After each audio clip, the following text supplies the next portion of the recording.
नमस्कार MK news को स्वागत। पूर्वतन प्रधानमंत्री इंदिरा गांधी श्राद्ध दिवस पालित।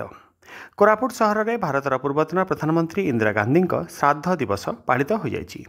दलगत निर्विशेष समस्ते आसी श्राद्ध दिवस में सामिल होइतिबा देखिबाकू मिलिथिला।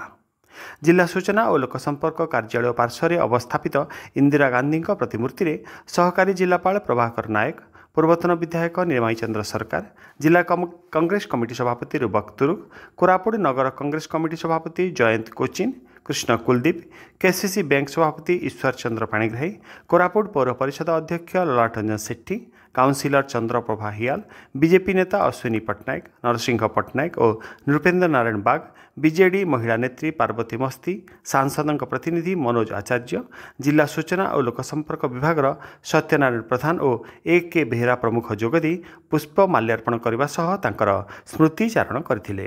41तम पुण्यतिथि अमर आत्मार सद्गति कामना कर गभीर श्रद्धांजलि ज्ञापन करुच्ची एवं सारा भारत वर्ष को एकता रे बांधी रखापी जो भाया से उद्यम करते प्राण निछावर कर प्राणगाथा से उत्सर्गित जीवन को आज से बलिदान दिवस को आम समस्त मन पकड़ा आवश्यक।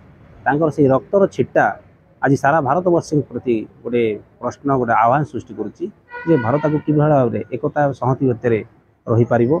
तेणु आम समस्ते जाति धर्म वर्ण निर्विशेष आम समस्ते कि भाव में भारतर गर्व गौरव पर कम कर आज दिवस आज से बलिदान दिवस रे अमर आत्मा जय जय जो प्रतिमूर्ति रही प्रतिमूर्ति पुष्प अर्पण कर आम से अमर गाथा को आज प्रतिज्ञा एवं शपथ माध्यम रही भारत वर्षर एकता अखंडता पुणी भाईचारा बंचाई रखा समस्ते काम कर।